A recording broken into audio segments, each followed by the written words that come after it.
Welcome to Diet.com video. I'm Sarah Dussault, and today I'm with Stephen Cabral, body transformation expert. And today he's going to show all of you at home how to squat. So Stephen, a lot of people don't know how to squat yet. We do them in almost all of our videos. So what are some of the basics? Some of the basics to a squat is, let's go over what people do wrong right away. So the first thing, when we ask people to squat, when they come to our studio and online, they bend their knees first, and then they start to come with the weight up on their base of the balls of their feet. So what we want to do today is we want to get people sitting back on their hips, back on with the weight on the heels. We also don't want the chest to collapse down when they squat. So the best way we found to teach people how to squat is get them against a wall. So with a wall squat, you have to keep your chest up and you have to sit back into your hips. So when you sit back in your hips, and that first thing to move is the hips rather than the knees, you can get the weight back on the heels, and then we can really teach people how to squat in proper form. One of the other big things is once you teach people how to squat in proper form, all that knee pain goes away. So that's another big benefit. So if you have knee pain from squats, try doing the wall squat. All right, so let's show them at home how to do this. All right, so we're gonna turn Sarah around to a wall here. Now, if you don't feel comfortable doing a wall squat because you don't have anything to hold on to, grab for the side of a door frame and grab for the side of the wall. So we're gonna have Sarah get right into the wall here. Ideally, keep your feet about 2 inches away from the wall.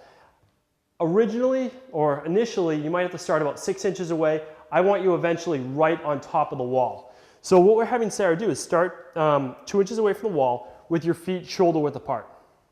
So feet just a little wider, okay? And now what I want you to do, hold on the wall just like you're doing, and now squat down as deep as you can without letting your knees touch the wall or your chest touch the wall.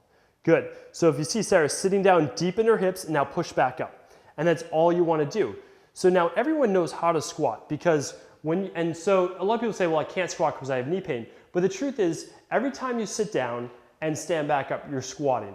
All we're trying to do is get you back in that natural habit, natural form of sitting back in your hips. When you do that, you won't get the same shearing forces in your knees. You won't feel that knee pain. So what I want you to do now is stand all the way into the wall.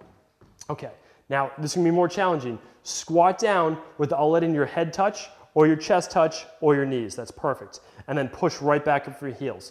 So, Sarah's excellent at doing squats. If you're just experimenting with this, what's gonna happen first, you might feel a little bit unbalanced, but stick with it, because if you stick with it and you sit back in your hips, you're gonna start to activate muscles in your glutes and your hamstrings that you weren't working before. Those muscles are gonna start to fire and burn a ton more calories. That's why everyone should really squat, because it's such a metabolic exercise.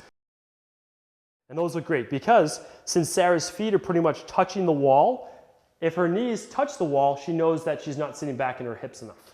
So all it's going to take is a little bit of practice, inching closer and closer to the wall until you perfect your squats.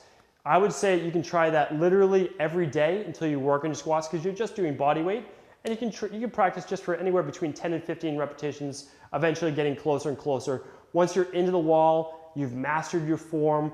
You can practice doing a box squat, which is just holding dumbbells up on your shoulders or by your sides, sitting back onto a box, keeping your core engaged, sitting back up. That's the basics. Once you get that, you've mastered the basic techniques, and sky's the limit. You can do any type of squatting exercise from there.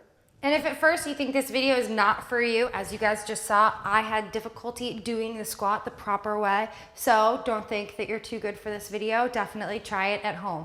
Hopefully you've enjoyed this, and check out all of our other amazing videos here on Diet Health. See you next time.